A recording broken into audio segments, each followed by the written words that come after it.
నమస్కారం ఘంటారావానికి స్వాగతం. ముందుగా ప్రధాన అంశాలు. నేడు ఢిల్లీ పర్యటనకు ముఖ్యమంత్రి చంద్రబాబు. అమిత్ షా సిఆర్ పాటిల్తో భేటీ కానున్న సీఎం.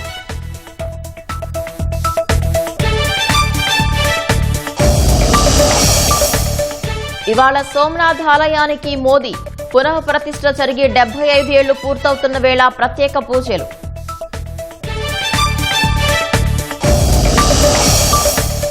తెలంగాణలోని మహబూబ్ నగర్ లో ఘోర రోడ్డు ప్రమాదం. కారును బైకు ఢీకొని 5గురు దుర్మరణం.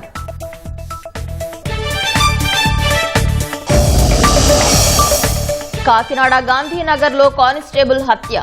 అర్ధరాత్రి దాడి చేసి చంపిన దుండగులు.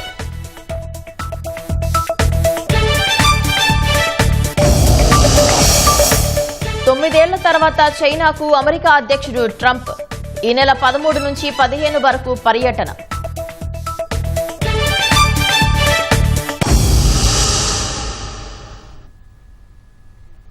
ముఖ్యమంత్రి చంద్రబాబు నేడు ఢిల్లీలో పర్యటించనున్నారు.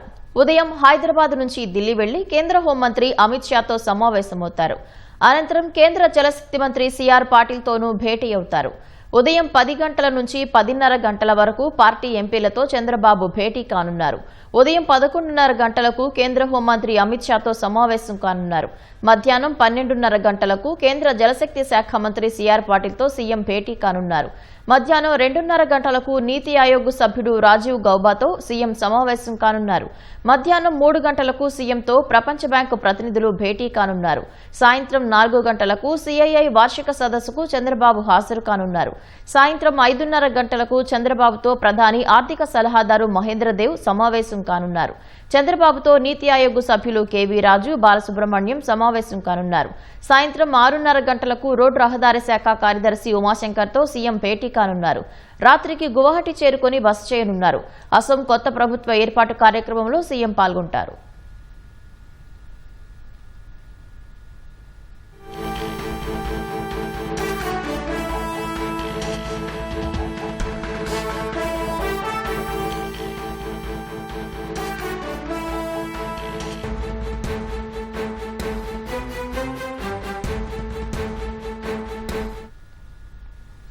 సింగపూర్ చేరుకున్న మంత్రి లోకేష్ కు ప్రవాసాంధ్రులు స్వాగతం పలికారు. రాయల్ ఎన్ఫీల్డ్ కంపెనీని రాష్ట్రానికి తీసుకొచ్చారని లోకేష్ కు ప్రవాసాంధ్రులు ధన్యవాదాలు తెలిపారు.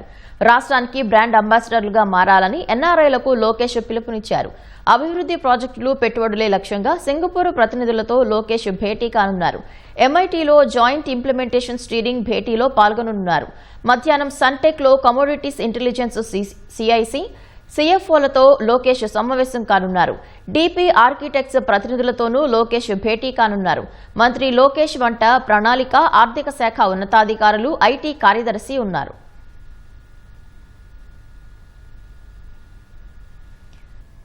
వైసీపీ అరాచకాల వల్ల గతంలో రాష్ట్రానికి పరిశ్రమలేమీ రాలేదని మంత్రి అచ్చెన్నాయుడు మండిపడ్డారు. సిబిఎన్ అనే బ్రాండ్ వల్ల నేడు పెట్టుబడులు పెట్టేందుకు పారిశ్రామికవేత్తలు క్యూ కడుతున్నారని తెలిపారు. శ్రీకాకుళం జిల్లా కోటబొమ్మాళిలో అచ్చెన్న మాటామంతి కార్యక్రమం నిర్వహించారు. ప్రజలతో మమేకమై సమస్యలు అడిగి తెలుసుకున్నారు.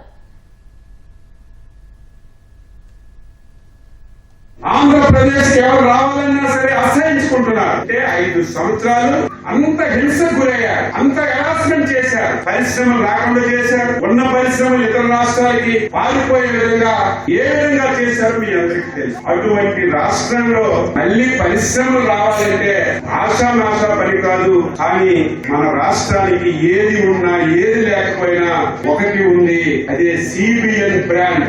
ఆయనకి తోడుగా చదువుకున్న వ్యక్తి లోకేష్ బాబు గారు తోడే 23 మాసాల్లో 22 లక్షల కోట్ల రూపాయలతో ఈ రాష్ట్రానికి పరిశ్రమలు పెట్టడానికి చాలా మంది వచ్చారు. అందులో 10 లక్షల కోట్లు ఆల్రెడీ శాంక్షన్ చేశాం, పునాదిరాలు వేశాం, పనులన్నీ కూడా అవుతున్నాయి. ఇవన్నీ పూర్తయితే 20 లక్షల మందికి ఉద్యోగాలు. తెలంగాణలోని మహబూబ్ నగర్ బైపాస్ రోడ్లో ఘోర ప్రమాదం జరిగింది. స్పోర్ట్స్ బైక్, కారు ఢీకొని 5గురు మృతి చెందారు. హైదరాబాద్ నుంచి బైక్పై వస్తున్న 2, కారులో ఉన్న 2 చిన్నారులు సహా మహిళ మృతి చెందారు. ఈ ఘటనలో మరో మహిళకు తీవ్ర గాయాలై పరిస్థితి విషమంగా ఉంది. మృతులు అమీర్ ఉజేఫా, గౌసియాగా గుర్తించినట్లు పోలీసులు తెలిపారు.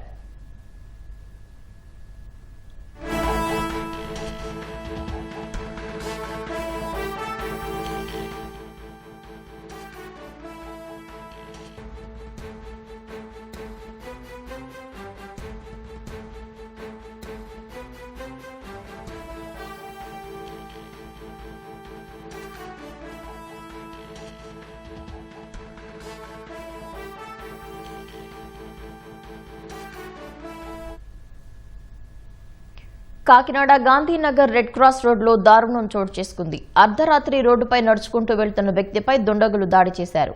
దాడిలో ఆ వ్యక్తి అక్కడికక్కడే మృతి చెందాడు. సమాచారం అందుకున్న పోలీసులు ఘటనా స్థలాన్ని పరిశీలించగా మృతుడు ఏపీఎస్పీ కానిస్టేబుల్ నాగేశ్వరరావుగా గుర్తించారు. మృతదేహాన్ని జీజీహెచ్కు తరలించారు.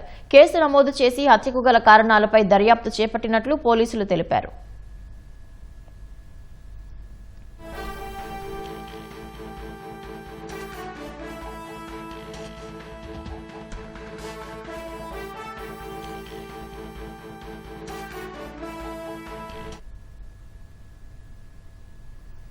ఇరాన్ యుద్ధం వల్ల ప్రపంచ స్థాయిలో ఎన్నో ఇబ్బందులు వస్తున్నాయని, చమురు దిగుమతులు ఎక్కువగా చేసుకునే భారత్ పైన అధిక ప్రభావం పడిందని ప్రధాని అన్నారు. ఈ మేరకు యుద్ధం నుంచి ఎన్నో నేర్చుకోవాలని మోదీ సూచించారు. ప్రధాని చెప్పిన అంశాలపై certified financial planner Sundar Ramireddy అభిప్రాయాలను తెలుసుకుందాం.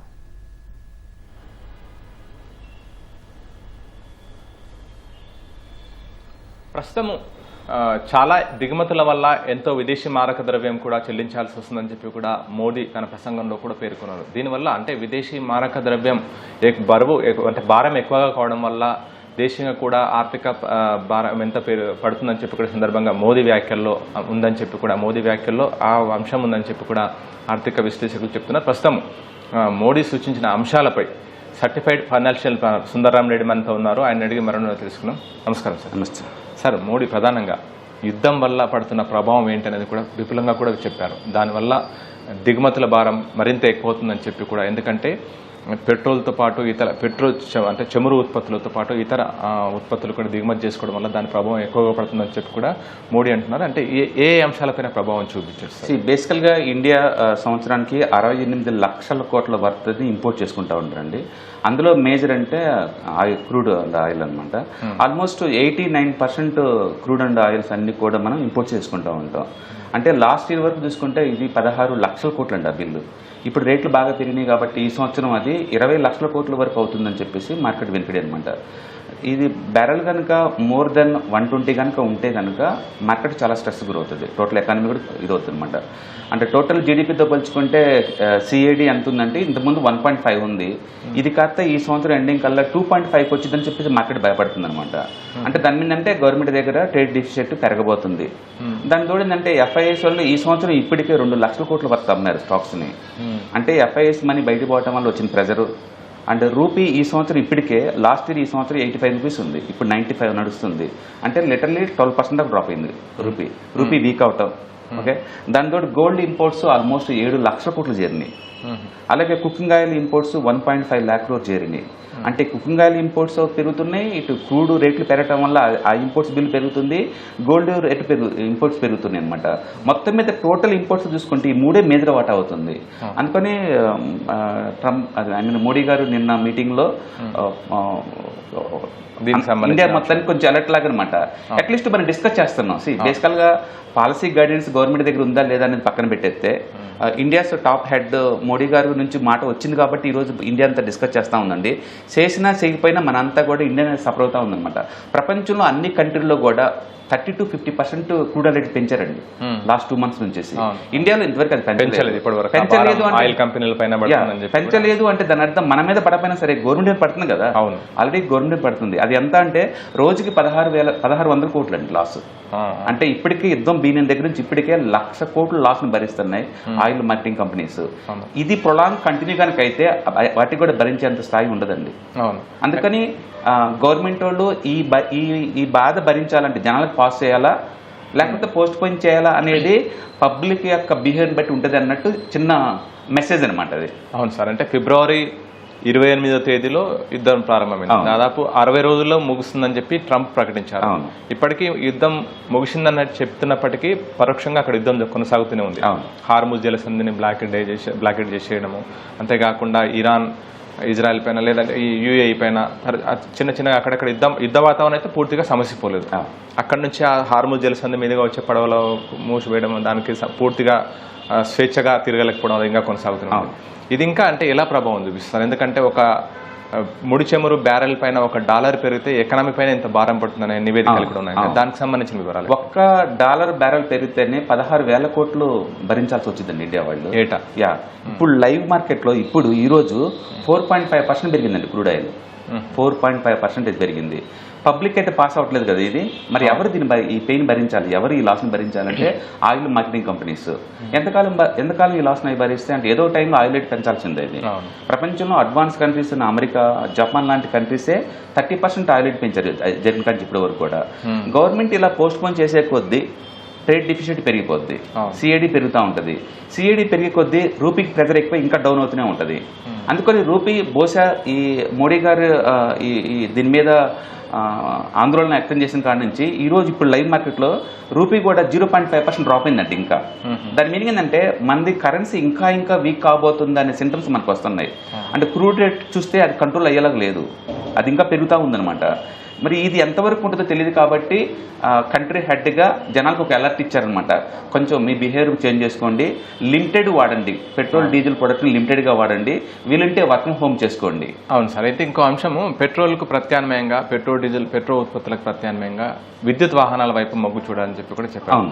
ఆ మేరకు పూర్తిగా మన దేశం ఏ స్థాయిలో సన్నద్ధమైంది సార్? ఎందుకంటే ఇన్ఫ్రాస్ట్రక్చర్ అనేది ఇంపార్టెంట్, వాహనం కొనగానే కాదు.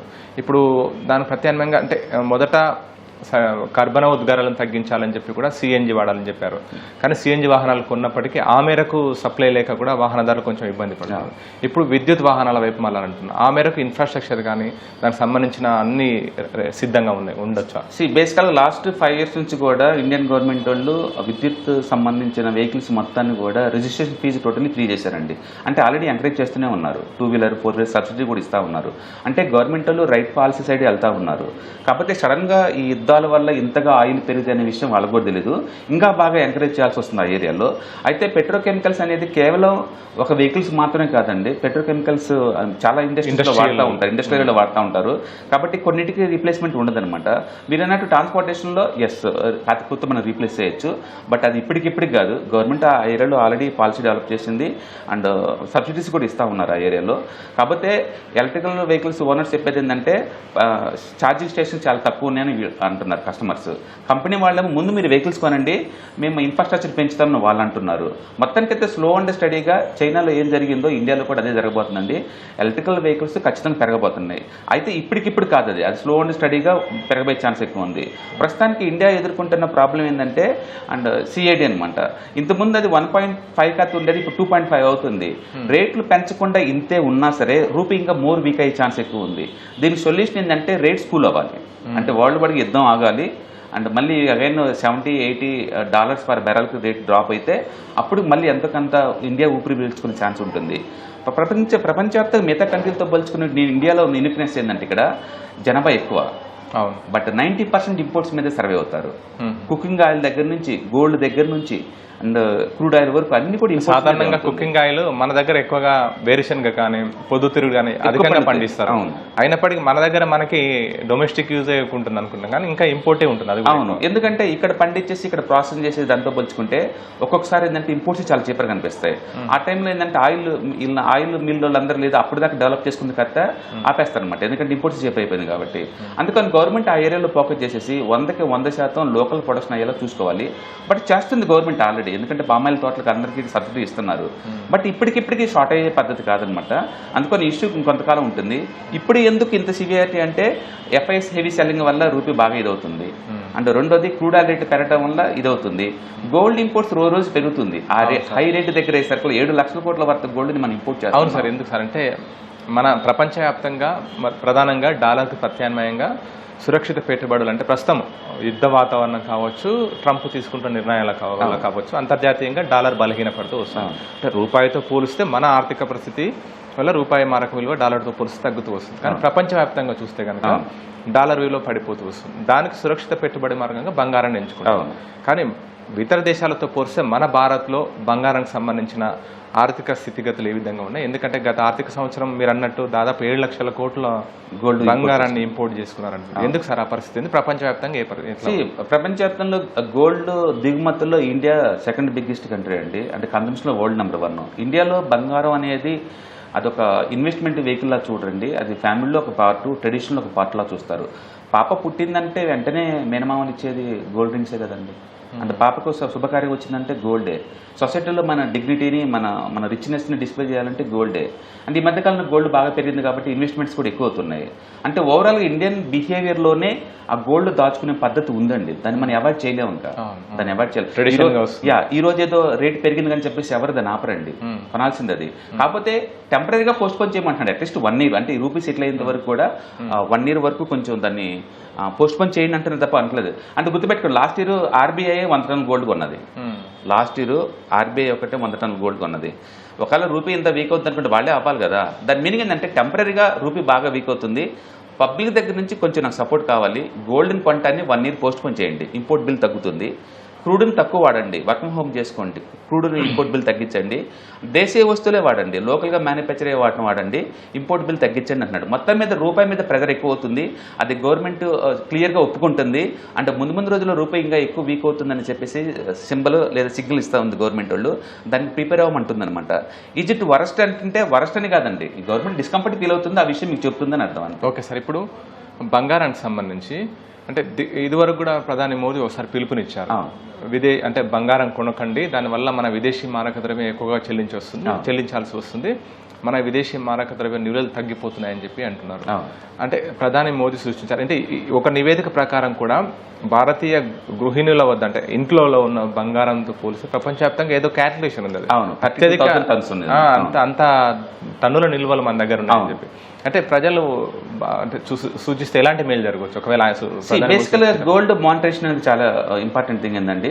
అంటే గోల్డ్ లాగర్లో ఉంచి ఖాళీ ఉంచే బదులు దాని ద్వారా ఎంతకంత ప్రొడక్టివిటీ తీయటం ద్వారా ఎంతకంత ఎదగచ్చు అనమాట ఆ విషయంలో. బట్ అన్ఫార్చునేట్లీ గవర్నమెంట్ వాళ్ళు ఆ ఏరియాలో చాలా ఎంకరేజ్ చేస్తున్నా సరే, అంటే పబ్లిక్ వాటిని ఒక ఆర్నమెంట్ లాగా ఒక లాకర్లో పెట్టుకుంటున్నారు తప్ప మానిటరేషన్ స్కీమ్లో పార్టిసిపేట్ చేయట్లేదు. సో మనం ఏదైనా స్టాక్స్ కొన్నాం అనుకోండి, ఆ మనీ బ్యాంక్ కంపెనీకి వెళ్తుంది, వాళ్ళు రీఇన్వెస్ట్ చేసేసి మోర్ ప్రొడక్టివిటీ తీస్తున్నారు. అంటే మన స్టార్ట్అప్ కంపెనీ ఇన్వెస్ట్ చేసినా వాటిలో చేసిన గోల్డ్కి అలా ఉండదు కదా, దాంట్లో ప్రొడక్టివిటీ అంటే ఏమి ఉండదు. అందుకని గోల్డ్ ఎక్కువ ఇన్వెస్ట్ చేయడం ద్వారా ఇంపోర్ట్ బిల్ పెరుగుతుంది, అంటే ప్రొడక్టివిటీ పెద్ద రావట్లేదు. కాకపోతే gold as a asset class లాగా మిగతా వాటితో పోల్చుకుంటే చాలా సేఫ్టీ. అండ్ ఇయర్లీ యావరేజ్ మీద మనకి హిస్టారికల్ డేటాస్ కనుక చూసుకుంటే కనుక మనకి 10 to 12% దాకా వస్తుంది. అంటే బ్యాంక్ డిపాజిట్స్ కన్నా ఎక్కువ మనకి వెల్త్ క్రియేట్ చేస్తున్నది, అది ప్రూవ్ చేస్తుంది. అందుకని పబ్లిక్ ఏంటంటే ఇంతకుముందు బ్యాంక్ డిపాజిట్ చేసే వాళ్ళు కూడా కొంచెం తగ్గించుకొని గోల్డ్ కొంటే బిగిన్ చేశారు. అది ఎంత అంటే ఇప్పుడు 7 లక్షల కోట్లు, అంటే గవర్నమెంట్కే హెడేక్ అయ్యి అంత పెద్ద ఇష్యూ లాగా అయిపోయింది అనమాట అది. అయితే పబ్లిక్ బిహేవియర్ మోడీ గారు రిక్వెస్ట్ చేసినంత మనకు చేంజ్ అవుద్ది అంటే అంత చేంజ్ కాకపోవచ్చు, బట్ ఇండియాలో ఉన్న ప్రాబ్లమ్స్ గురించి డిస్కషన్ అయితే బిగినింది కదా, కొంతవరకైనా మార్పు రావచ్చు, కొంతవరకైనా. Okay sir, thank you sir. ప్రస్తుతము విదేశీ మారక ద్రవ్యం అంటే విదేశీ చెల్లింపులకు సంబంధించి డాలర్ల రూపంలో చెల్లించే భారాన్ని తగ్గించుకుంటే మన ఆర్థిక వ్యవస్థ కుదుట పడుతుందని చెప్పి కూడా ప్రధాని మోదీ ఉద్దేశం అని చెప్పి కూడా సర్టిఫైడ్ ఫైనాన్షియల్ ప్లానర్ సుందరరామరెడ్డి చెప్తున్నారు. Over to you.